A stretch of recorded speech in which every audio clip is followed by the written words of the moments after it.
What is up, wrestling fans? This is Tony Mango, host of your Smark Moment Smack Talk podcast, joined as always by my perennial co-hosts, Callum Wiggins. Enjoy it while it lasts, you pricks. And Robert D. Felice. This might be it. This might be it. Now, it's a horrible way to start off a podcast, but if you listen to the King and Queen of the Ring post show, you know that things are very shaky grounds right now for a lot of different things. I, of course, will not get into the nits and the nitty-gritty of the whole thing, but suffice it to say, yes, the reason why you did not get an AEW Double or Nothing post show, and the reason why there is no other main event this week, and the reason why this is all being combined in a hot tags plus whatever conversation that is recording 3 hours necessarily later than what we normally do, and it'll probably be a shorter episode and all that, is because Smark Moment may not be around for much longer. And I keep stressing this. I've been stressing it for a while. I don't think that people are really actually taking me seriously when I say this. We need to have your support. And I know that people don't like hearing about that and all, but that is the dire situation of that. I need to be making more money to be able to justify the time I spend to do this. And it's not an amount that it needs to be some kind of crazy thing. But yes, if you do have the monetary means to donate, you have multiple ways to do that. Thank you to those who have reached out, the 1 or 2 people that have either joined the $1 a month tier or a Darkcast member. Thank you for those people for doing that. Of course, that is exactly what I'm talking about. It's greatly, greatly appreciated. The setup of all that stuff that we normally have going on with the Redbubble and the TeePublic shops and stuff. Yep, same thing. The more the better. But Patreon, YouTube channel membership, and all the thanks button that's out there. Or, and I always say this thing, and I don't think people take it into consideration at all. Yes, it is completely free for you to hit the like button on this. Yes, it does hurt my feelings if you don't, because when I see people that are on there and they don't do that, then it means that the message you're sending is very clear that this is not worth a split second's worth of time. And ultimately, sometimes you have to make those decisions. If it's not worth that for you, then it shouldn't be worth it for me. So I'm in a very, very dark spot right now for my personal life. Full transparency. I always like to try to be transparent with everybody on this podcast. I am at a point where people reach out to me about things they shouldn't have to be reaching out to. Let's put it that way. So if you do enjoy Smark Moment, you want the website and the YouTube channel and Fanboys Anonymous to continue, this is your call to action. I don't want to do a whole separate channel update thing. We're just starting this podcast with this. So if you do want us to continue, you do have to show your support. The same way that if you like your favorite restaurant, you can't keep them in business by never eating there. And by, in this kind of capacity, hit the share button, pass us around and all that. Honestly, it does help to hear some of the positive morale comments, even though they don't help tangibly. It's at least better than hearing some of the negative ones. I don't know how people think that that's a positive, but, I don't want to make this whole podcast about this. You guys know what it is that I am requesting. You know what it is that would help. You either choose or you don't, and you get the consequences when it comes to that. So Smart Moment may continue, it may not. If it does continue, it may continue in a very small, limited capacity. It all depends on you. The more support we get, the more we can give it to you. That's always been the case. When people started to donate more to the Patreon, I bought a computer that was better, that we could edit episodes faster. That's how this thing works. So keep that in mind. Check out the Discord server that's over there. Keep in mind the Darkcast podcast that we have up on the Patreon and all that stuff. And if there is no more episodes of Smark Moment, you will at least get one more video from me explaining that. So this is not the last thing, but you never know if that's going to be the next one. So let me know.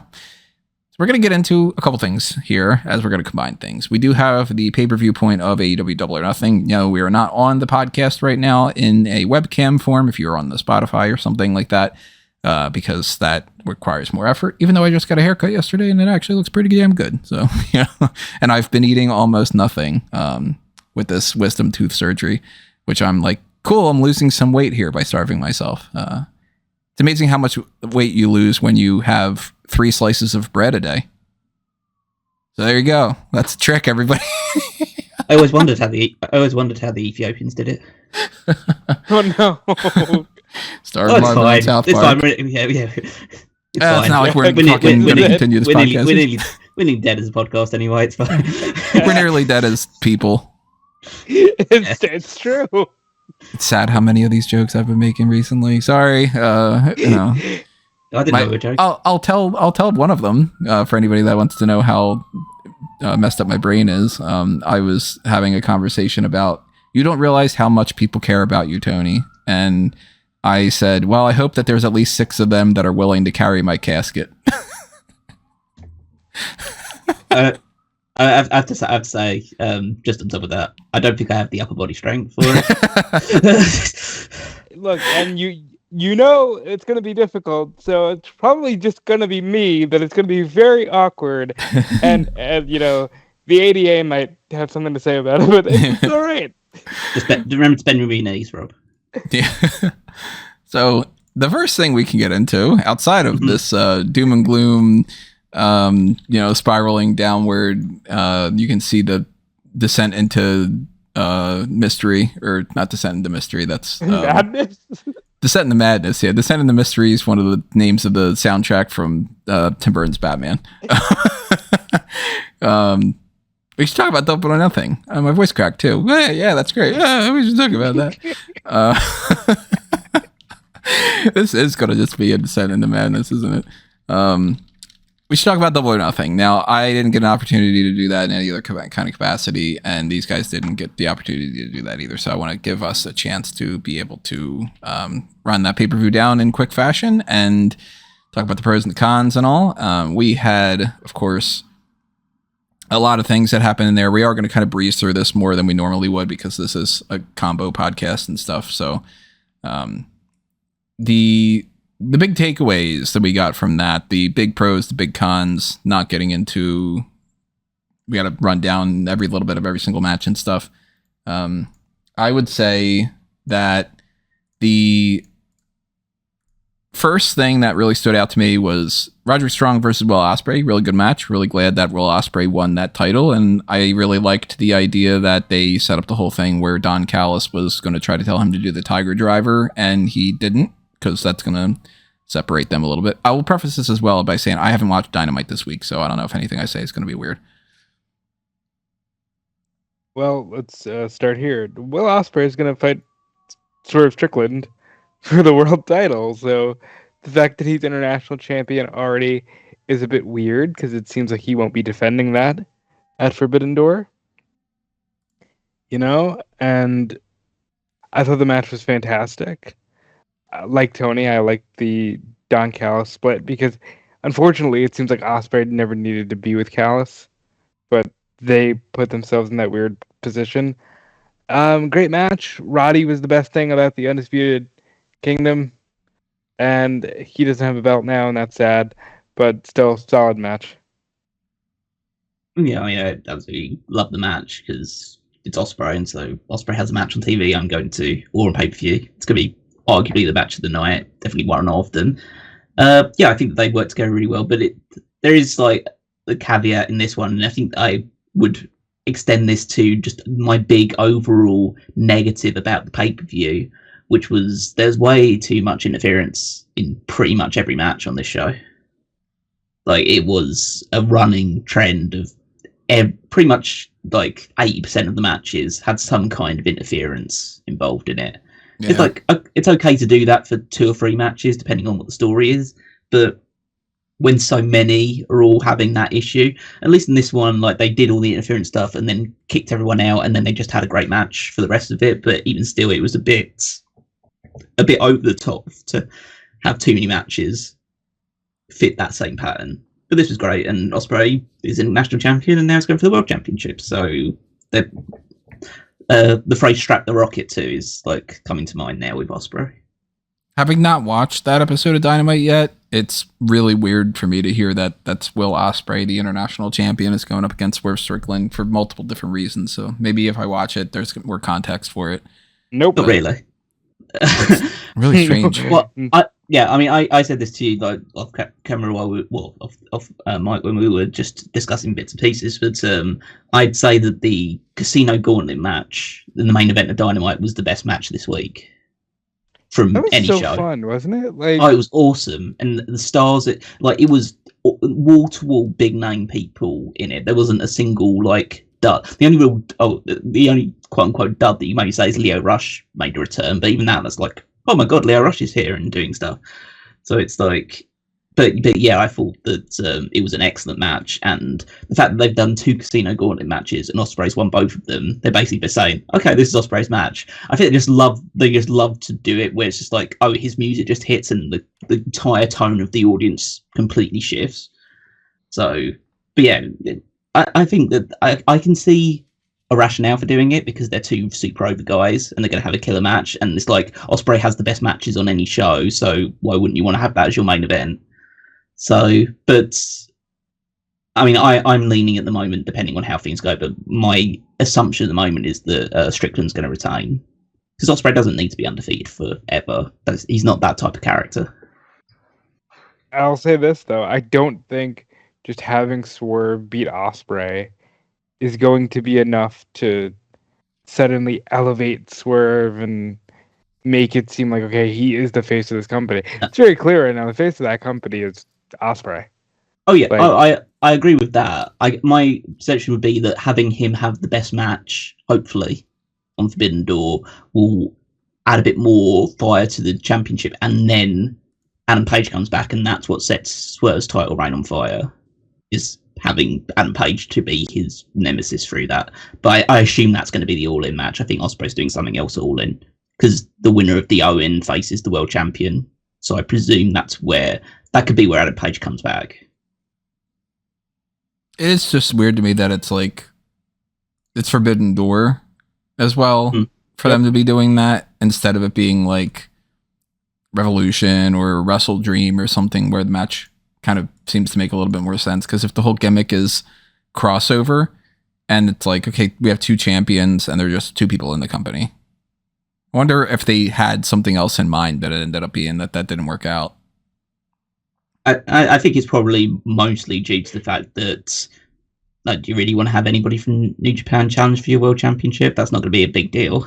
But that's what they did the last couple of years, isn't it? Yeah, but nobody in New Japan's big enough to do this. You're not just throw like decrepit Tanahashi in there or Naito. Like, fundamentally, New Japan doesn't have enough big name stars to make an interesting match with Swerve. At least with this one, I give the benefit to the fact that it has a layer of unpredictability to it.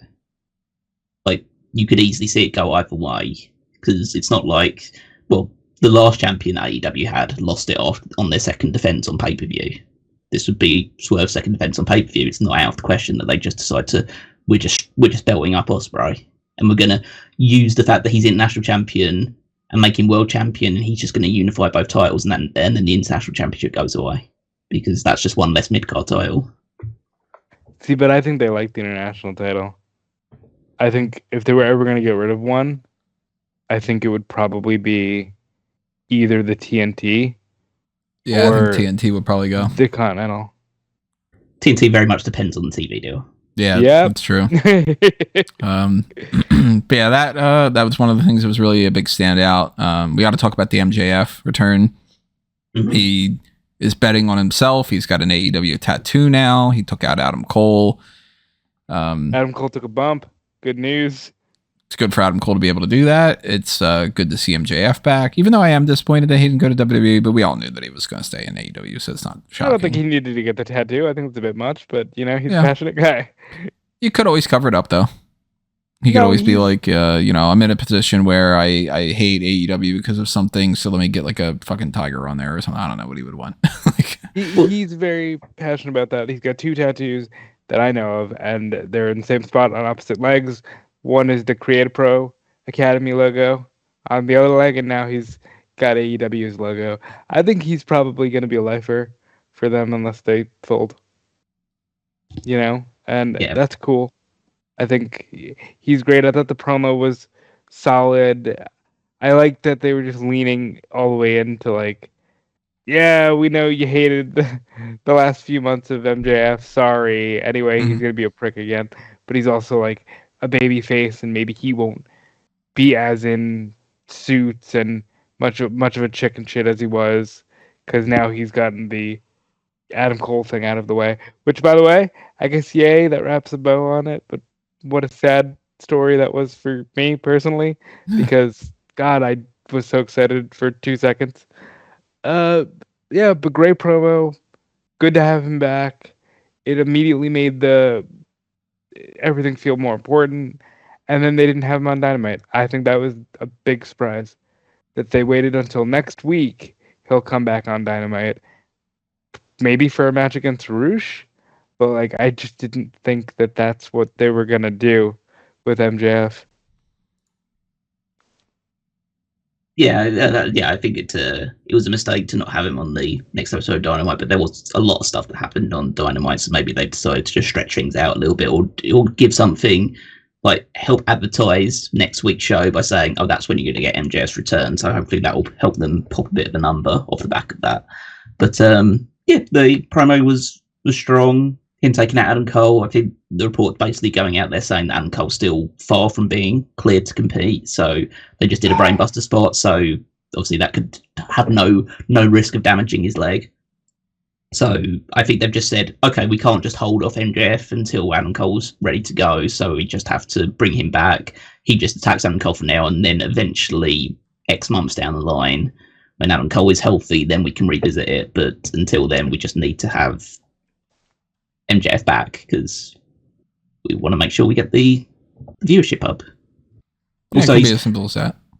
Also, a lot of people have been talking about it, and I've kind of agreed that he's done a very Hogan-like move, which is he's waited until conveniently, the NBA season's nearly over and the NHL playoffs are nearly over. Oh, MJF is coming back, and the ratings and the numbers are going to go hugely skyrocketing off the back of that. What a surprise! That was a very Hogan late WCW move. Good for him, though. He deserves it. A lot of comparisons people putting out there about that he's looking like Triple H returning. Well, that was intentional. Mm-hmm. Yeah, he looked like Triple H return in terms of the outfit, and he looked like Triple H on a certain segment in Raw in 1998. I'm gonna say, that in terms of the tan. That tan was tannin, as the kids would say. You smell what the croc is cooking. So, next thing, talking point, at least from my perspective, cool to see Juice Robinson back. Yep. Mm-hmm. Very nice. Glad he's healthy. Glad he's back. It was way too long. Total wash on my part for the Toni Storm segment. Nothing to talk about with the surprised that Trent Beretta lost a match like that, and then he just pushed Rocky Romero away. And did they do anything on Dynamite that ended up like? Yeah, he's in the Don Callis family now. Oh, okay. No, at least that makes sense. Okay, so what happened on Dynamite was Callis came out, offered the contract to Orange Cassidy. He ripped it up, of course. Statlander comes out with Stokely, and Statlander says, Don, on behalf of my best friend, I accept your invitation. And then Beretta comes out, beats him up, gives Don Callis the best friend's hug on top of a bloody Orange Cassidy, and solid segment. That makes sense, of course, too, with the Willow Nightingale and Mercedes Moné thing. We'll talk about that in a moment. What were you going to say, Colin? I was going to say that I was kind of slightly disappointed with that angle, even though I thought the angle itself on the show was good in a vacuum. The fact that they had at the end of this match, like Orange Cassidy got the kind of like a flash pin on Trent Beretta because it was just like a roll up position or hooking the leg, and Trent Beretta basically said, "I'm quit. I'm going to walk out." So I assumed he was going to go away for a while, or at least like a month or so before he would come back for Cassidy and be in a bit more of a violent position. But no, he just comes straight back wearing a suit, and he's aligned himself to Don Callis now, which is fine. I'm sure they'll have another match down the road, and hopefully Trent can finally get a win this time. But yeah, I thought the match itself was pretty good. Speaking of Statlander and Stokely Hathaway turn on Willow Nightingale after she loses the belt to the TBS Championship, I should say, not just the belt. Pronouns, pal, as they always say. It might as well be the belt, the way they're treating it. She loses that to Mercedes Moné in a match that was like, all right, it's a pretty good match. Like, that's a good step forward that she hasn't lost her step, Mercedes, I mean. And it makes sense that she's the new champion. Can't disagree about that. We all called the heel turn and everything from a mile away, so that's not surprising. And that they, it's good that they are in that kind of moving on to something new territory. Still doesn't make me think that Mercedes was doing anything great these past couple of weeks. So good match, fun times. Obviously, big fan of both girls. Statlander's turn was predictable but great. On Dynamite, they had Mercedes defend the championship successfully against Sky Blue because they paid off the random, Sky Blue attacked her on April 10th. And anyway, they're going to have a match. Anyway, Mercedes won. Never mind that. Here comes Stephanie Vicor from New Japan and CMLL.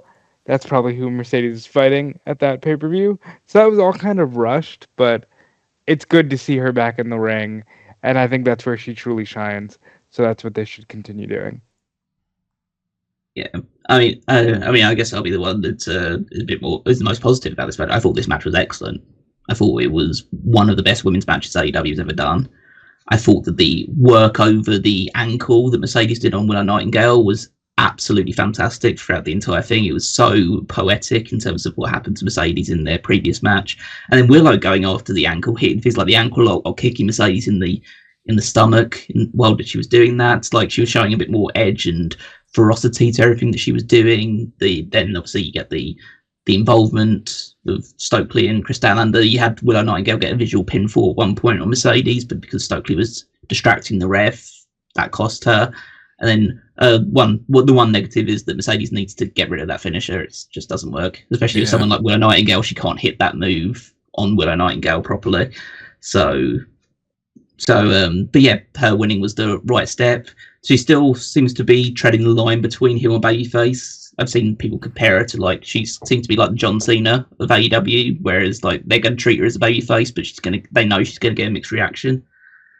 But yeah, I thought that this match was really, really good. Great. Excellent, even.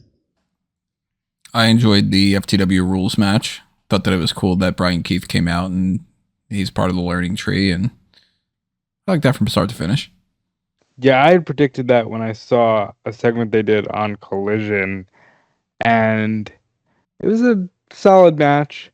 The story moving forward seems to be Jericho again leaning into this old timer taking up TV time. He did a segment, Toni, called TV Time with Chris Jericho, the learning tree, and there was a prop tree in the ring, and it's very silly, and I get why people want him to just go away for real, but I think he does a good job of leaning into it, and for now, I'm enjoying it. I don't know how I feel about Hook and Samoa Joe seemingly having a partnership for now, but I'm sure it'll lead to some fun things. I think the stuff about Jericho is that the things you hear online from people is how that he needs to go away and everything along those lines, and then you actually look at the quarter hours and the demos and the ratings, and he gets almost invariably gets the highest rated segment of pretty much every show he's on. Yep. So realistically, everyone still wants to see Jericho, except for the vocal minority online that just think that he's the worst because he wants to vote for Trump. And he is a bad person. By the way, we can talk about him later too. Yeah. WWE Hall of Famer. Yeah. He died on all 34 counts. Should I make that all 34 counts? Should I make that the headline? The WWE Hall of Famer, doesn't matter. It might be the last one. Who cares? You talk about that one, and then we can later on talk about the Vince McMahon thing as well. Yeah, also probably going to jail. We might end up having to make that the thumbnail for this one. But I wasn't a huge fan of the FTW rules. I think it was fine, but it was definitely the weakest match on the show for my money, or on the main card, because you had the Acclaimed versus the Cage of Agony on the pre-show. So No, I thought the weakest match on the show for my money was Cassidy and Beretta. It was good, but it was just sort of like, okay, yeah, that's exactly. Oh, that was elevated by me because Cassidy came out to Where Is My Mind. Oh, yes, we did not talk about that, but Where Is My Mind is such a better theme song for Orange Cassidy, and I hope this time he keeps it. You'd actually quite enjoyed it, Tony, because he on Dynamite he came out to Jane for the segment with Don Callis, and then came out to Where Is My Mind for the match that he was in later on the show. Nice. Yeah, it seems to be like if he's feeling more angry, it's Where Is My Mind. If he's wearing the black t-shirt, then it's Where Is My Mind. But if he's wearing a white t-shirt, it's Jane. McFoley rules. Mm. That's what he's gonna apply. Yeah, I enjoyed that. I went through with like Konosuke Takeshita against Jon Moxley. It was a good match. I was a bit disappointed that Takeshita lost, but at the same time, So was I. I liked that they did the whole thing where it's like he lost in part because he was listening to Don Callis, so that was interesting. I think that that fully established fact the reason why this was an Eliminator match is because it was politically motivated. The fact that they don't want a DDT guy like Takeshita fighting for their world championship, so they had to settle for an Eliminator match instead. And yeah, the match is good. I think they're telling a series because that's Takeshita's third match and third defeat against Jon Moxley, and every time he's gotten a little bit closer. And this time he only lost because Don Callis fucked around and tried to compel him to cheat, even though he could just beaten Moxley straight up. So I assume the next time they fight, whatever capacity that will end up being, that's when we get Takeshita's first victory over Moxley. We had the barbed wire steel cage match. That was a lot of fun, but of course we ended up getting something out of that sucks with Adam Copeland being injured, and now they've vacated the TNT Championship, which is going to be a ladder match with Takeshita is the only one that we know for sure right now, right? Yeah, Takeshita qualified, and that was it. Yeah, I'd say one thing as a positive. Well, beyond the match itself being pretty good, and you had Gangrel involved and all that stuff, so that was like fun segments, but. In terms of like the actual fall, you can now put Adam Copeland. You can talk about Adam Copeland in the same breath as Randy Savage now. Yeah, because he did the exact same thing that Randy Savage did in an episode of it was some Halloween Havoc 97. Yeah. Look, driving on steel cage and landing on your feet is never a good idea. Yeah, and by the way, this is the one that scared me. People were like, yeah, he's 5 years older than Savage was. It's like, oh, Jesus Christ. What are you doing, man? And I talked to you guys about this a little bit, but like this one hit me hard. And we can talk about the match in a minute, but like I am heartbroken. I was pretty devastated by it, to be honest, hearing that news. Even though it's 3 to 6 months, and in the grand scheme of things, especially for a guy like Edge, that's not a lot. But it's like, I've been beating this drum with a lot of things lately. But it's like, fuck, do the goddamn Christian reunion before one of these two motherfuckers just can't wrestle anymore. My God, it's ridiculous. He'll be back. Yeah, yes, he will be. We hope. But this is what I'm talking about. Like, you can't take it for granted. Just do the thing. No, like, but you can't. Adam Copeland. Yeah. But you can't just rush things as well. I know that people talk about, you just need to do the matches, like the big matches when you have the opportunity to, but you can't just rush everything. You need to let some things build. And like, you couldn't just gone from, Adam Cody beats Christian for the title a few months ago, and then immediately, like 2-3 months afterwards, we haven't seen anything Christian, but they need to reunite immediately. No, and I agree with you on that. I do. What I'm saying is I probably would have thought of a way for them to not be feuding for as long as they were. Yeah, and then feuding for as long as they were. And it's a give and take, because honestly, it was some of their best work, and it is cool that they got to do that. But it's also like, yeah, I just keep having several things repeating in my mind of, how much didn't they do? Like, it's weird to me that the Edge and Danielson still haven't had a one-on-one, even though they probably should have in either company. Just weird things like that just scare me, because you never know when it's just over. Mm. I mean, it's not really from the capacity of, like, he's almost certainly not going to be all in now. So yeah, that's obviously unfortunate. I mean, he might be at All In, but obviously he won't be wrestling at All In. I'm hoping they at least bring him out for like a segment or something.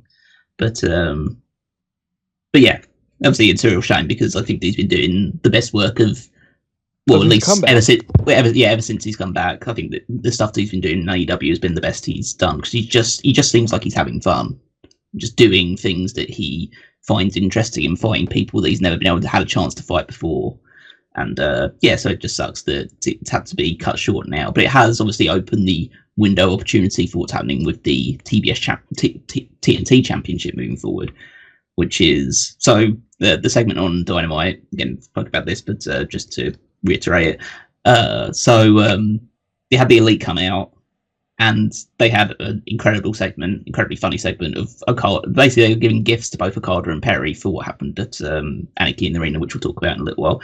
And they gave, first of all, CM Punk chant started towards Perry. And so Okada just took the mic and just said, hey, shut up, bitches, to the crowd, and then just stopped talking. And the crowd just went crazy and started chanting Okada's name. And then the Bucks said that they'd given him a Lamborghini, a brand new Lamborghini. And then Okada starts like crying in the ring. He's just saying, "I love you guys, thank you so much." And then he takes his hand away from his eyes, and then he's just got deadpan face.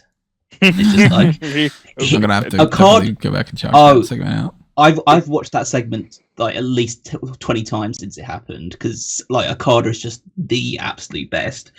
And then they say they're about to award Perry the TNT Championship because of Copeland's injury.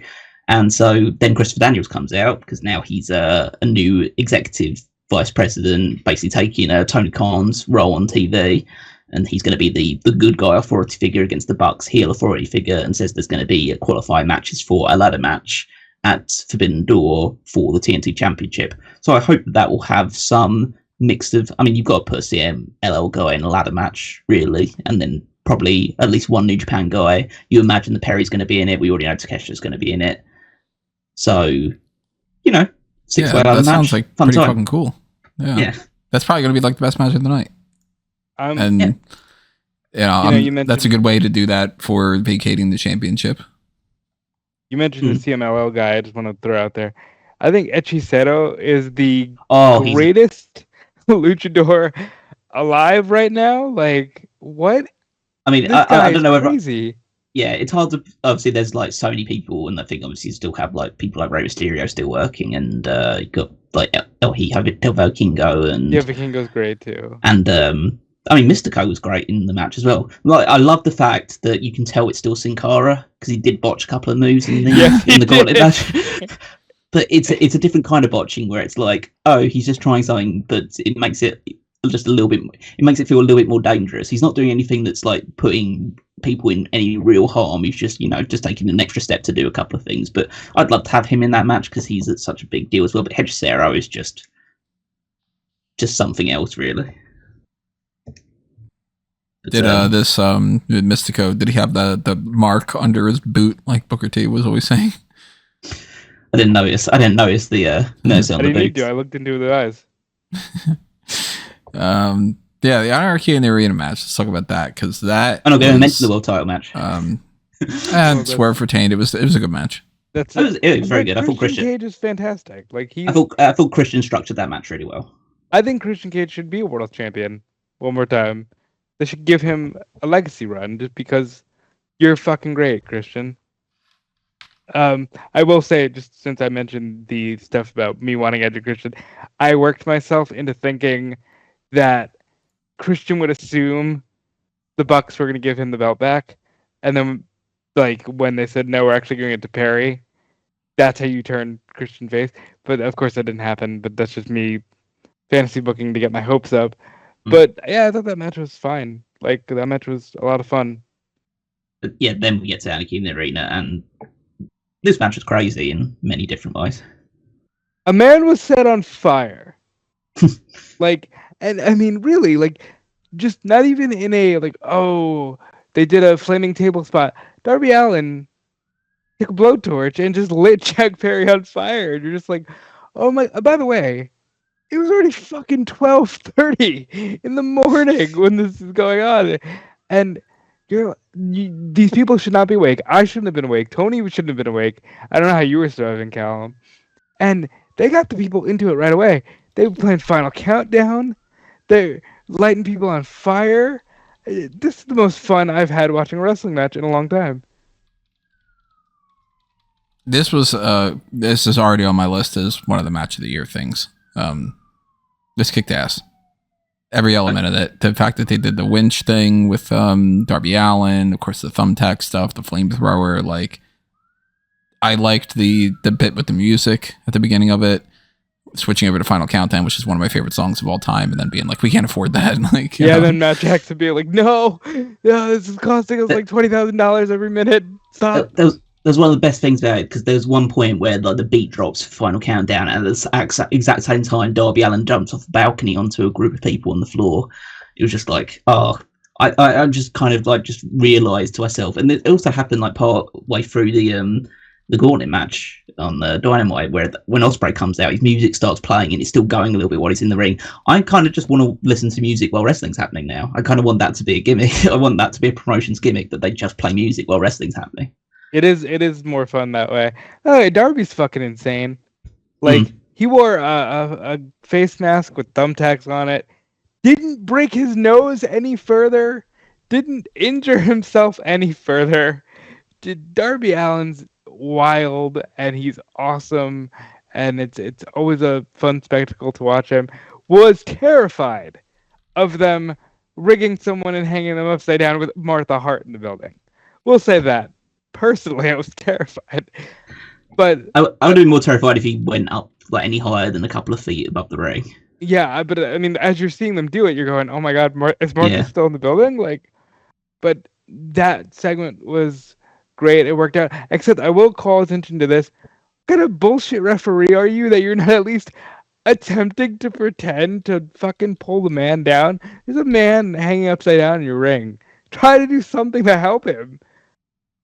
The crowd started chanting, "Please help Darby" at some point, and then that's how Danielson kind of got caught by Jack Perry for the victory. But I'm kind of hoping that, in my mind, and maybe this is just further down the line, I don't know if they're going to do some like long-term planning for this, but I'd like to have a segment in the future where it's the Bucks or someone else, and they try and string up Darby Allin again, and that's like what they're calling for, and they call down for the hitch to tie up, and then Sting drops down from the rafters to help Darby. He's so down for it. Like, especially like in Wembley or something. Like, you know, like I don't know if you can hang them from Wembley. I don't know. Oh yeah, that is true. I'm an idiot. It's okay. Yeah, but I'd be very much down for that. Falls from the arch. But yeah, again, I'm just like using those sort of things. I'm just thinking of moments that eventually where Darby Allin wins the world title, because that's kind of my long-term plan for all of this. But yeah, it was a great match, super fun, super exciting. I think Double or Nothing for my own personal taste, just because of the interference in some of the matches not living up to, I would say not living up to expectations, but being a little bit weaker than others. I think it's the weakest AEW pay-per-view so far this year out of the three, but it was still really, really good. So that just shows the level that their pay-per-views are at. Yeah, I don't know if I'd call it the weakest, because you know, that Anarchy in the Arena was insane, and they did have some fun spots. I just think they are a victim of that timing issue, because by the end of the night, you're going, wow, you almost forget that MJF was on the show. You know, little issues like that are what I had with the event, but overall, a very solid show. I enjoyed it for the most part. I felt like it was one of those things as well that I normally say where it's like, okay, well, I think you could have trimmed out some of the stuff and it would have been better, because I didn't like when it started at 6 o'clock and ended at 1 a.m, you know? That was the other thing. It was way too long. Yeah. So even for my taste, I don't mind AEW having long shows, but that was taking the piss. So yeah, I would have trimmed at least, like, we didn't need anything from the hour and a half of the buy-in at all. I disagree. I think like Thunder Rosa and Deonna had a great match. You know, yeah, they could have had a great match on Dynamite. Cut the fucking Acclaimed match. No, I like that they do that, because then they can go, we had 3 women's matches on our pay-per-view. You know, like if you're gonna do that, and at least the 6 women that were on the card can work really, really well. So I didn't have much of a problem with that. I'd have probably cut the Orange Cassidy and Trent match. I'd have probably trimmed out the trios match, maybe. Trimmed it down a little bit, but still get the juice. Yeah, something like that. But just cut out the Acclaim match completely. Yeah. But overall, I mean, I enjoyed it. So those are some of your Double or Nothing / hot tags, I guess. Let's switch over to, I guess, just hot tags. Something hot and steamy. Do you know Missy Hyatt and Jim Ross dated? Yeah, recently, apparently. Because Missy was saying that this was after Jim's wife 2 years after his wife had passed, I think she said. So it's like, it's, you know, in the real recent history. And they rocked each other's world. So, you know, Boomer Sooner, JR. Good. Sassafras. Sassafras indeed. And I mean, in all seriousness, Jim's actually was unfortunately still in the hospital. So to hear this kind of happy news, you know, it's kind of heartwarming. I know he just finished a new book. I have it on Audible. I'm hoping Jim is actually in really good shape. But according to Missy, he was in good shape a few years ago. So shout out to JR. Yeah, not a news story I was expecting to read. I guess I should have announced that this is technically, I guess, episode 652 of the hot tags. Our current plan before this whole everything turned into the way that it's been the past month was to do some kind of a 5-year anniversary thing about AEW Double or Nothing, or a mock draft, or a top rope list or something. If things work out, we might have to revisit that, but at least for now, now we're switching over to the hot tags. You know, 652 is a big number, but you know what else is a big number? 34. I think it's funny, quite frankly, that like we can actually talk about this. All the wrestling news sites had to report the Trump news because he's a Hall of Famer, and it's wild to me. And Toni, you were in New York. Did you hear any extra noise? I got 2 messages about that with people asking me, "Is everything going crazy?" And I was like, I don't see anything different, but we could see the helicopter that was doing the coverage. So. You know, and you know, the Trump is proof that, hey, maybe at some point everybody does have to pay the piper. Roddy? Or Niven. Or Teal. Or Teal. Could be Teal, yeah.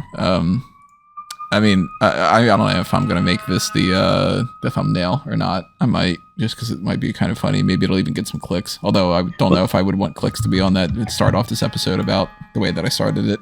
I would talk about Vince off the back of this, because obviously that's where I was going when I said everybody has to pay the piper. So Vince's situation. So we haven't talked about like every single update that's happened to this, even though this whole Janelle Grant thing has been evolving constantly, but this is the biggest development in a while, which is essentially she has agreed to a stay of her proceedings against WWE Vince McMahon, John Laurinaitis, so that the US government can conduct their own investigation into Vince McMahon and everything that's going on. So I think this relates back to, there was a thing like, I don't know how, it was about 2 years ago or something, when they conducted their own investigation into it. They did some kind of I don't know what the technical term is for these things, like it was a investigation with like a subpoena involved. Yeah, that's just legalist. But it was also reported a few months ago in the Wall Street Journal that he was under federal investigation for real now. And this was around about the time they did that investigation, was around about the same time that Vince went in for that back surgery that he had as well. So I think that they're now going in for a harder investigation, or a more thorough investigation into it. So this, it could really result in some more serious proceedings coming on to Vince beyond this, because the Janelle Grant thing, even though it's clearly damaging to him and was enough to kick him out of his own company, it's only a civil case. Like, she's only trying to sue him for financial damages. This could end up with him taking a more serious punitive penalty, like face criminal charges instead. And I'm reading here, the Southern District of New York is the portion of the government that's doing this, and they don't usually get involved unless they're confident they can convict somebody, and they have a 95% conviction rate. I mean, but Vince has 9 lives, but eventually everything runs out, and it'll be interesting to see how this unfolds. You know? So we had a technical glitch and we just lost about 15 minutes worth of recording. We're going to re-record some of that stuff right now, everybody. It's the way that everything's going in the world, in my life right now. But so you missed out on a couple little jokes that we aren't going to be able to replicate and all. But long and short of it, we were talking about the Donald Trump situation, and we were discussing whether or not this is ready for him to go out of the WWE Hall of Fame. We kind of all had the agreement of it's interesting that they don't necessarily do that with certain things, but they do for other things. So if they all just have to remove him from the website and that's it, because there is no like physical Hall of Fame and all, then it seems like it would be pretty much a straightforward to do that. Any thoughts that we had said that you guys want to reiterate for a second time around? No, I like you said, couldn't replicate it. Yeah, it's just the overarching thing of just like, yeah, kick him out the Hall of Fame, but they probably won't. Yeah, so apologies, everybody. You missed out on those things. That's the second time that's happened in a Hot Tags episode. This one was entirely on me being muted and not realizing what was going on. But now let's kind of switch over to... Did we talk about the Missy Hyatt thing? I don't remember for sure if we did. Then we didn't. I think we mentioned that before we got to the... I think we mentioned that before we got to the... I think we did, yeah. Yeah, good on... But reiterate, good on Jim Ross. Good on JR. Yeah, that sounds fresh and all those jokes that we did before. I think at that point that we're going to mention the Janelle Grant thing again. So you can reiterate that thing again. So essentially, Janelle Grant has essentially put a pause on her proceedings against Vince McMahon, WWE, and John Laurinaitis because the U.S. federal government wants to conduct its own investigation. This on top of an investigation that the government did about 1.5 years, 2 years ago onto Vince as well. At the same time, that he had a major back surgery.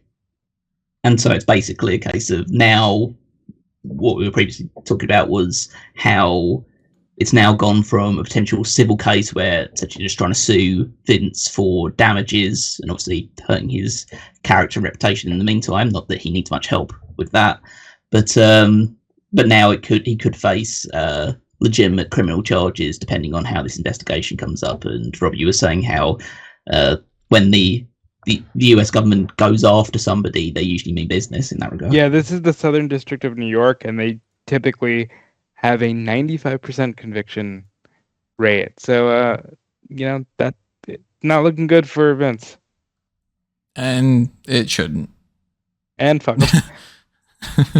One of the things that we do, that we did have in this situation was me saying, good things are good when it comes to punishing people who do bad things. But let's talk about this NXT stuff. A lot of the hot tags that we do have, some of them that we already talked about, but you didn't know because you won't be able to hear it, so that we are talking about contracts and stuff. So one of the questions that I had posed was, we don't know for sure if Brooks Jensen is gone from WWE. It seems like he's indicating that could be the case, but he's also doing a lot of things on social media that point to possibly him just being like in a storyline. And Callum brought up a good idea about maybe he is going to be heading to TNA Impact, and that is how they're going to kind of do a little bit of an talent exchange with sending somebody over from NXT, which is a really good idea, I think. Yeah, it depends on how much you like Brooks Jensen, because I wouldn't care. But it's good for him that he still have a job then. He's very young and he deserves a shot. Oh, I'm all in on anybody getting a shot. Will a girl give him one? Seems unlikely. Well, I mean, he's apparently been having too many shots. If you see that he's just posting about drinking all the time. But that all stems from the idea that Jordan Grace showed up on NXT. Jordan Grace showed up. She's challenging Roxanne Perez for the championship, the women's championship over at NXT Battleground. Oh, that is when I had specified. I don't know for sure if we're doing a predictions thing.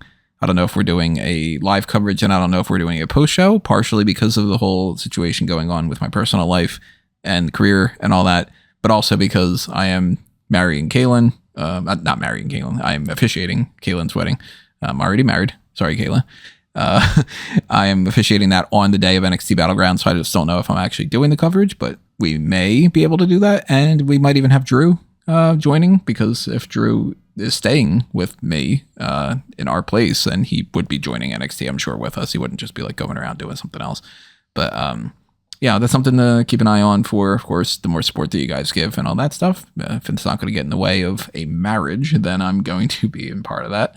But Jordynne Grace being on there is a really cool idea. That actually made me say out loud when I was watching the episode. I just went, "Oh shit!" And then, that was so cool. I kind of want her to win, even though she's not going to. I think there's a chance.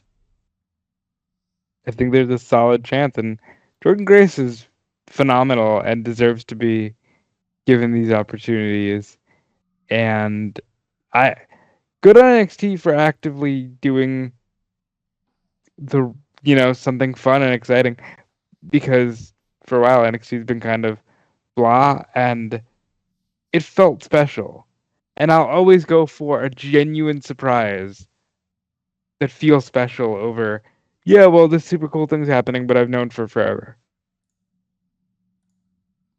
Yeah, it was obviously a cool moment to have the Jordynne Grace, especially considering the fact how well that she was received at the Royal Rumble earlier this year, and then coming in to do this as well. There's a clear excitement surrounding it, which is important for TNA, considering everything surrounding them right now seems to be bad besides this moment.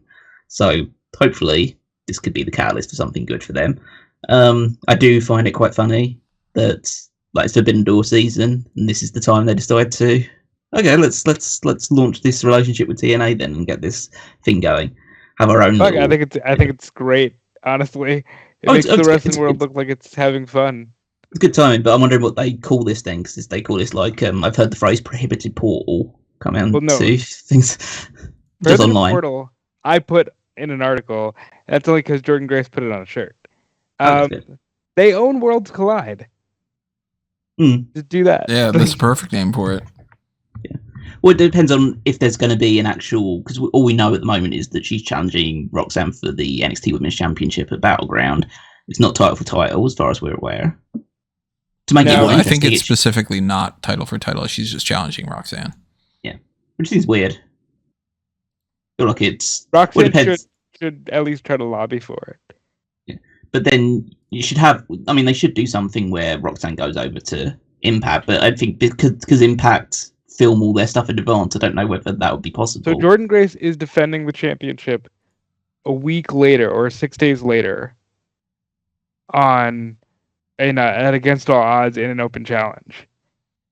Okay. And that screams Natalya to me.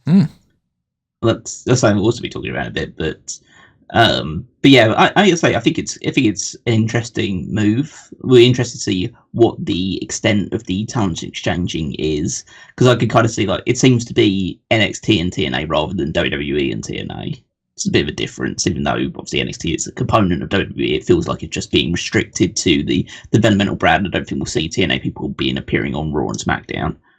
But that could be a good thing, because it gets some people from the NXT side of things that are a bit on the greener side a chance, or even just anybody to get a chance to have a bit more seasoning over in TNA, wrestle some different people, get some people from TNA over that are more exciting names or bigger stars that can come in and have some good matches. I mean, you got people just thinking Moose or Eddie Edwards, Joe Hendry, Matt Hardy's there now, so have just people popping in and out. So yeah, it could be a good thing. But I would always extend a note of caution when it comes to WWE and partnerships or promotions, especially because I believe that I saw in the Observer newsletter that things are not all happy behind the scenes with TNA, shockingly enough. I think another member of their creative team is departing, and also they've got nothing currently scheduled in the pipeline in terms of tapings beyond early August, in terms of what they've got scheduled in place of what they're going to be doing. So yeah, we'll just need to keep an eye on this. But that one I'm not as worried about, because they never announce. They're not going to announce what they have in November right now. So I'm not too worried about that. The shifting of things behind the scenes, and I know PWI is reporting on it. I think Sean's going to have stuff on it. It's concerning, and I mean this this is my opinion, not theirs, not anyone else's. I mean this as nicely as I can say this. At this stage in the game, is being a feeder system for WWE the worst thing for TNA to be? I think that's not a bad way to go. Maybe that's the better way of going about things. Yeah, I'm sure that's what Evolve thought as well. Yeah. But I mean, like, Evolve. Like, if Evolve was gonna go anyway, at least they got to do a couple fun things, you know? And I think, like, TNA has survived, you know, would survive a nuclear bomb. But this might be just a way for them to go into the next phase of whatever TNA is. It wouldn't shock me, depending on who is like in charge right now and switching things up. If this is, because you got to figure with like business moves, it's always like another move and another move and another move. Maybe there's a chance that what they're trying to do here is they're trying to work a relationship with WWE because they're like, hey, if we get enough attention, it's going to boost us. And if we don't get enough attention, then maybe it's just, temporary boost. And if we get nothing enough that we can't sustain ourselves, maybe then we have like fostered enough of a relationship that they are willing to buy us out. And it doesn't mean like there's going to be less alternatives because, there are still so many promotions out there. GCW is still a thing. MLW is still a thing. I think it's okay if we explore the idea of TNA being a feeder system. I'm not saying that's what's happening. I'm not saying, that they don't just come out of this in an even bigger boom. Or maybe this results in TNA is going to homestead in Orlando. Maybe not at the Performance Center, maybe at Full Sail. But maybe this is leading towards something like that. I just think that right now it's a positive versus everything kind of deflating for them after they did the cool rebrand to TNA. Everyone's all excited. Then they lose the guns and they lose Scott D'Amore. And everybody just goes, guess that doesn't matter again. Which was terrible. So I think this is nothing but positive. Very cool at the very least that was just like, like us a big surprise to just be like, oh crap, there's Jordan Grace. And it wasn't even the only one of them because Ethan Page popped up at the end of the show and ended up being the guy that had attacked Noam Dar and Oramenta. And he goes after Trick Williams. It's like, okay, we're getting Trick against Ethan Page at Battleground. That's pretty cool. And I just want to put this out there because doubly cool for the Jordan Grace thing. It'd been out there on Fightful Select all day. Like, hey, WWE's really thinking about a Tegan Nox run in NXT. And I'm thinking, all right, so Tegan fights Roxanne. That should be fun. And then you get Jordan Grace, and it's like, oh, they're doing something completely unexpected. That's cool. But Ethan Page, he comes out, and I'm thinking, I had said to my friend who was watching at the time, I'm like, they haven't done anything with Shinsuke on SmackDown. Maybe it's Shinsuke going to do a run in NXT. Maybe it's this. Maybe it's that. Ethan Page, kind of like I just said about TNA, you can't tell me this isn't a step up for Ethan Page, who was, great in AEW when they first got him because they were really pushing him. He got to do fun stuff with Darby and Jericho. And, I think the last cool thing he did was that match against MJF in AEW and then the feud with Tony Nese in ROH. But this is absolutely a step up. And it's a believable step up. It's not like, okay, he's just going to go be on Raw in the Akira Tozawa position, or he's gone back to TNA and he's kind of doing that whole thing where he's like, I'll just be a top guy here. He's taking a chance on himself in NXT, and I like it. I think it's a very strong move for him. I think this is a good move for Ethan Page in terms of put himself into, like, he's a solid worker, and I think that he's a good person to kind of feed to your upcoming champion in NXT. So that in itself is a good move. But I always reiterate this. I know it's like paid fee as an AEW mark, but who cares? It's like no one gave a fuck about Ethan Page. And the only reason they give a fuck about him is because he's a former AEW guy, and people can say like, "Oh, look, we won another one over AEW." It's like, yeah, you don't actually give a fuck about this guy. You just want to feel something that the AEW fans feel when a guy like Jay White or Mercedes Moné or Will Ospreay or Kazuchika Okada turns up. It's like, hey, we get all these guys, and you get Ethan Page, and you get Brian Pillman Jr. And it's like, you know, they're good, they're solid hands. I'm not trying to take away from them, but it's like it's a different level. I mean, he's there to play a role. And that role is to initially be pushed probably towards the world title picture, have the match with Trick Williams, inevitably lose that, and then he'll go take a bit more of a bit part role alongside people like, you know, your Sean Spears or people like that are in NXT right now that, you know, facility players, and that's a totally fine role to fulfill. I'm not going to take anything away from it, but don't assume that this is going to be the start of something like a great run for him in NXT. Because essentially, he started off well in AEW and then fell back. Like, he needs to see if he can step up to another level. I don't think that the WWE landscape is. I don't think there's a huge amount of room for him to maneuver. I think what he'll do with Trick Williams will probably be his ceiling in NXT and WWE in general.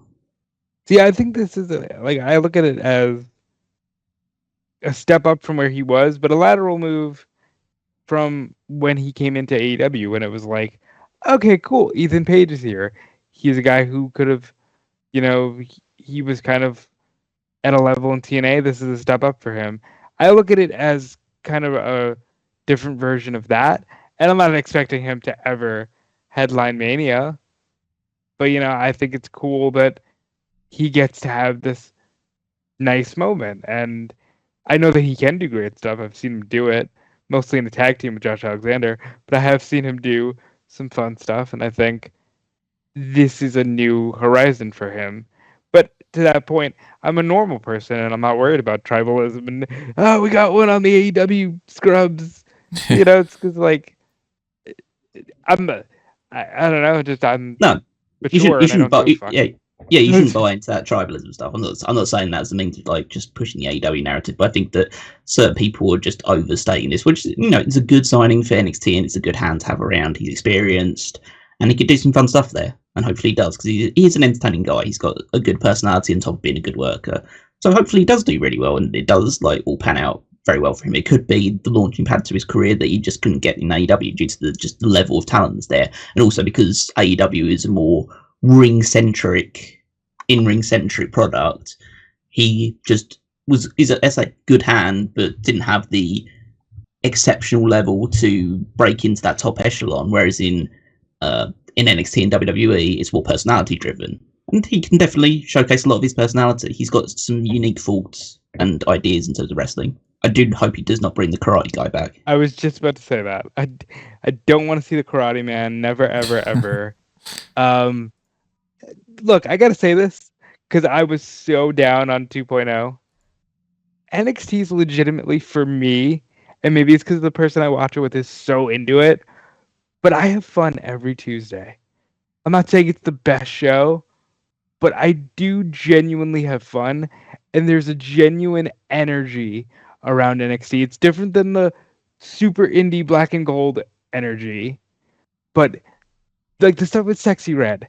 And I'm a 30-year-old man who that was never my music scene to begin with. I don't know Sexy Red, but I was like, people are going nuts, and this feels special, and she's excited to be there, and like I was really into the energy of NXT this week. Yeah, NXT was a lot of fun this week for a lot of reasons. The other contract stuff that we got going on. Chad Gable's contract is apparently expiring this weekend. Chad Gable apparently is expiring soon. Ricochet, Natalya, and Dijak. Yep. And we know Becky Lynch's contract is like, of course, people are like, "Oh, she's going to AEW." She's probably and taking Becky time Lynch, off. for right now, until they announce that she's resigned, has had her last date. You know, and I think that's amazing. I think, like, who would have thought, you know, that we'd be here where someone like Becky Lynch is just not under a contract, or presumably not under a contract. I don't think she's going anywhere for that matter, but she could. she could have fun. She could explore. I'd mentioned this to some friends. I thought that she'd be the lifer, and Seth could have fun exploring because I just want to see him do some fun stuff in AEW for a little bit. But Becky could have fun. Ricochet should leave, first of all. Yes, his fiance works there. Yes, he's the speed champion.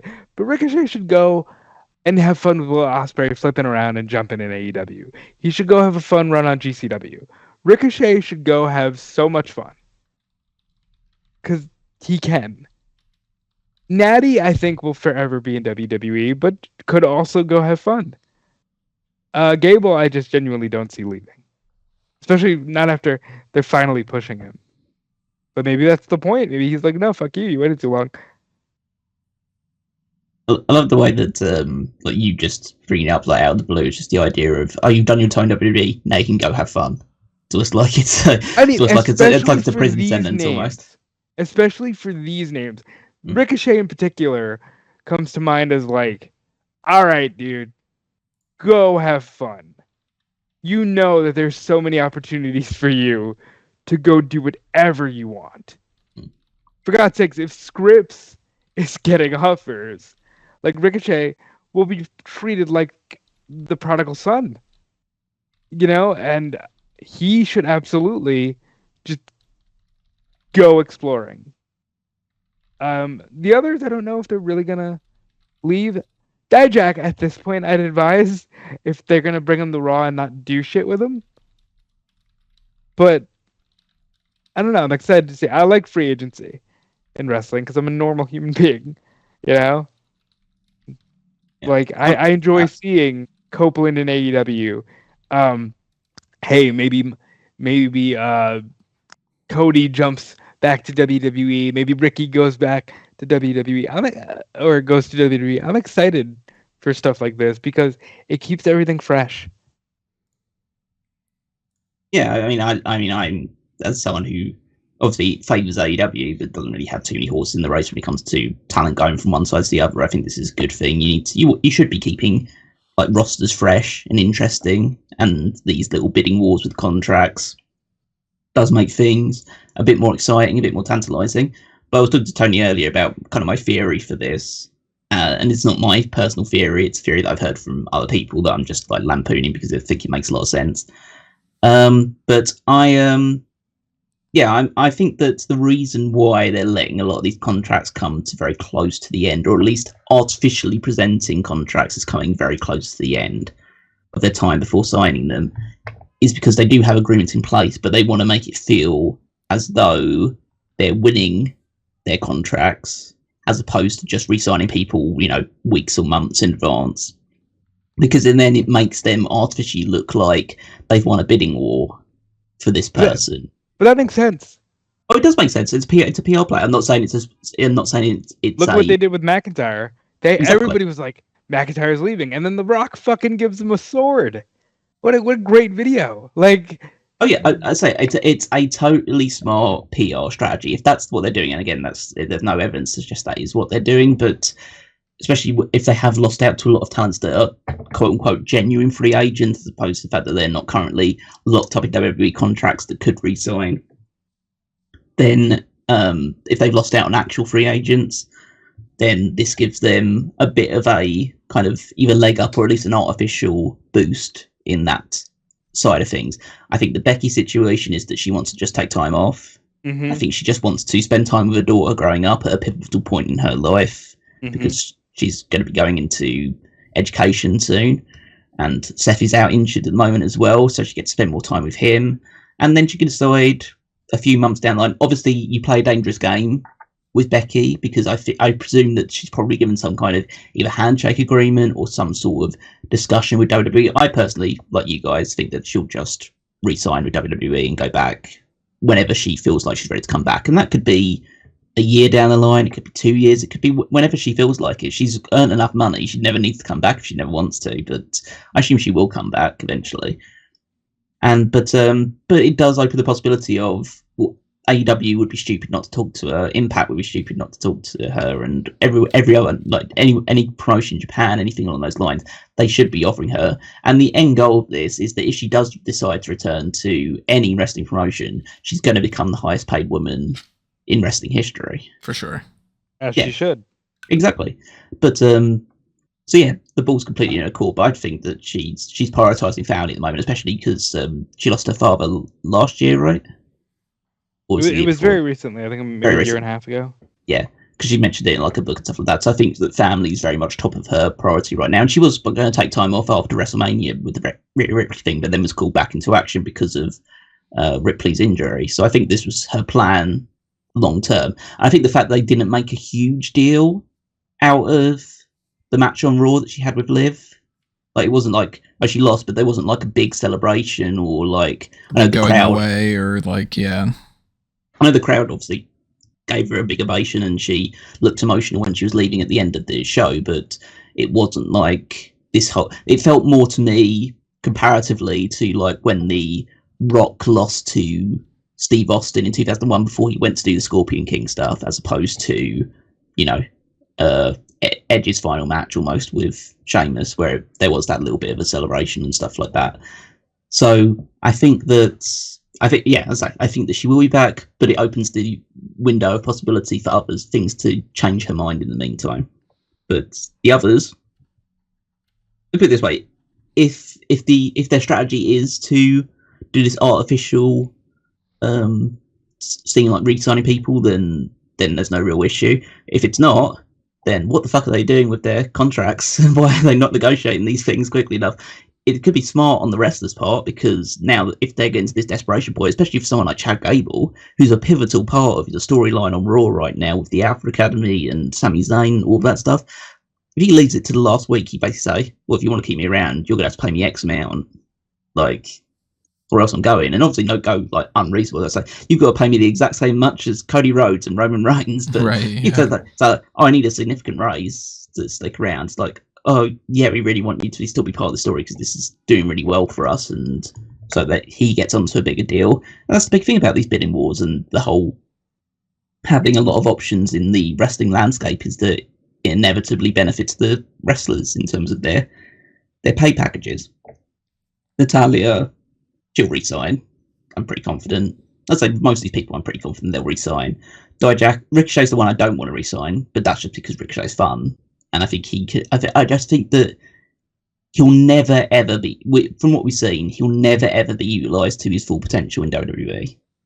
And that's not to say that he doesn't get used or he's not fun in WWE. I'm sure he'll be fine in WWE if he continues. But I think for people that have seen him in other environments, like whether it's independent scene like PWG or stuff he did for Lucha Underground and all of that stuff, and stuff that he did when he popped up in New Japan and Dragon Gate and stuff of that ilk.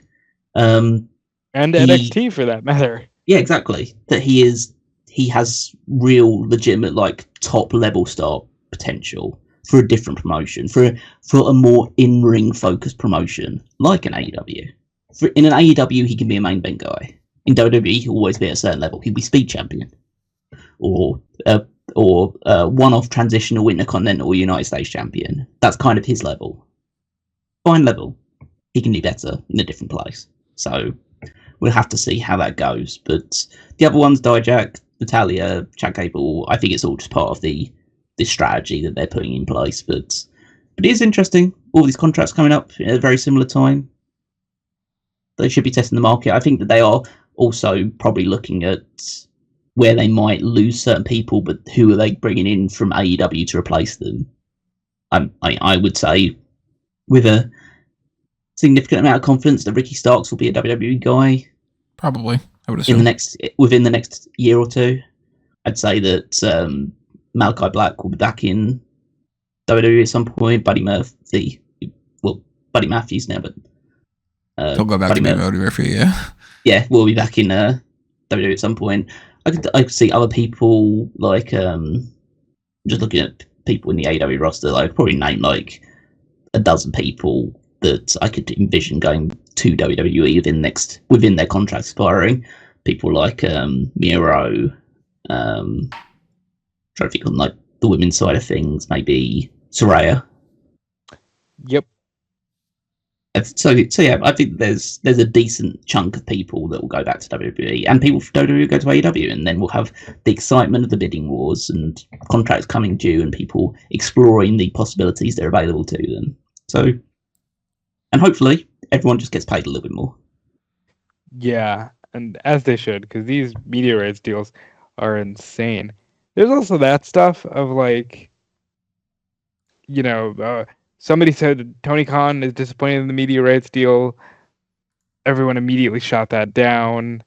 But that is interesting to note that like they haven't announced a new media rights agreement. But I think it's the terminology, isn't it, with this? It's always the way that things are phrased and how they're interpreted. So it's the phrasing that has been put out there. I think it was, I can't remember the guy's name, Matt Bologna, was it Bologna or Bologna or something like that? Yeah, but, something like that. My Bologna is the first name, it's Matt. Yeah. But that is catchy. If that's the last dumb joke I make on this podcast, fuck me. I mean, you're Mango and your first name's Tony. It's not exactly the. Yeah, that's true.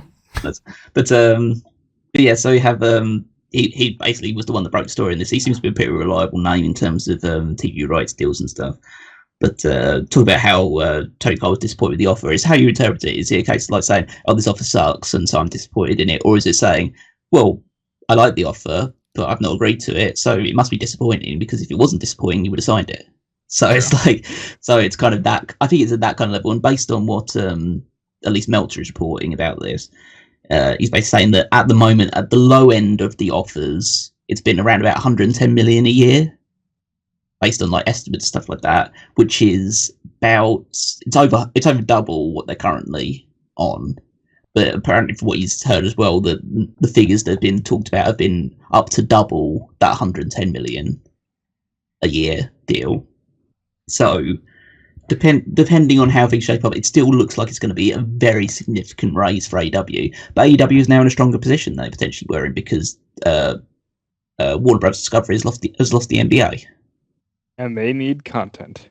They need content, and they've got more money that they were going. Like literally, they could pay for probably 5-10 years of AEW content for how much they were going to pay for 1 year of NBA content. And it's not like AEW is bad. I know everyone that talks about like the ratings and all the stuff about is AEW floundering and they've dropped down, but they're still typically the highest rated entertainment show on Wednesday nights on cable. They pretty much only ever lose to NBA and NHL and NFL matches when they go on at the same time. And if there's like a new series of like, I think there's one big entertainment show that beats them all the time, but I can't remember the name of it because it's nothing that I would watch anyway. But yeah, I think that it's year-round, reliable content that gets consistently good ratings and is good with the demos. So I think that Warner Bros. Discovery would be foolish to let AEW go. But then there's also the possibility that maybe just AEW is just waiting until the exclusivity window just to explore other options that are available. Because I believe the exclusivity window with negotiations with WBD end in July. So then maybe they're just waiting out to that point, or just pushing WBD to say, like, oh, we almost certainly want to re-sign with you, but we're just going to push you right to the edge to the point of like, oh shit, they're about to negotiate with other people. We need to put a big offer in. So it's all about the gamesmanship with that side of things as well. So I think people don't need to worry about AEW getting a big offer off the back of this. So or not appear on TV. The setup when it comes to, I mean, I don't have too many other things when it comes to the hot tag things. The only other thing was say Jake Hager and Arn Anderson left AEW too. Since we are like running long, even though it doesn't seem like we're running long because of all the technical issues and stuff that we got going on. The final question when it comes to the hot tags and when it comes to the contract stuff and all, we all kind of gave our like point of view about this stuff, but a roundup essentially. Yay or nay, do you think Brooks Jensen's gone from WWE? No. No. I'm going to say no, too. We're all yay on the talent exchange stuff and all. We'll try to break that down in more detail another time, especially when we know a little bit more details about like how that's going to work.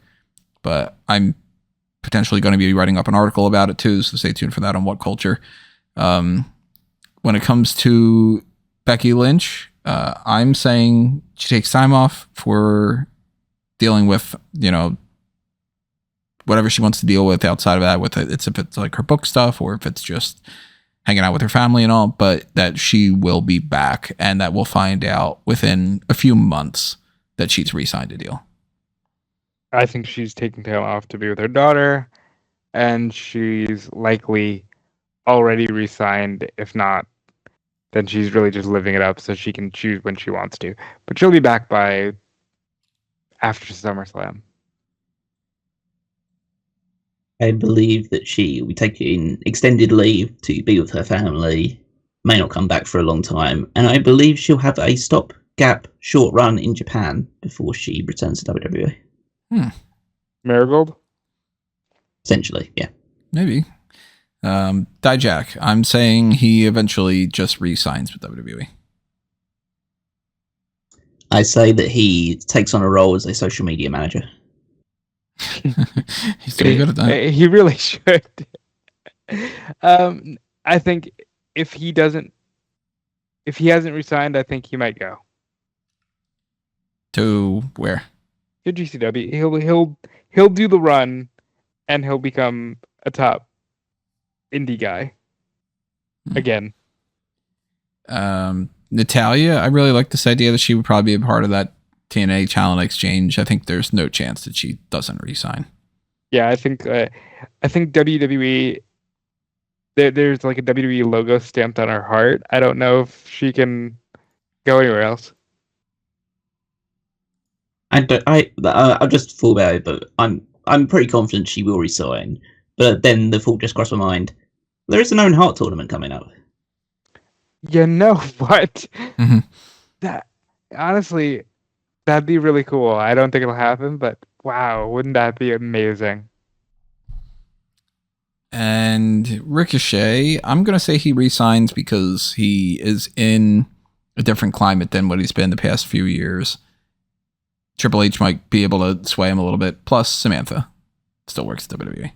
Samantha is a huge bargaining chip in this case, but I think he should go. Even if he does sign, I think he should go.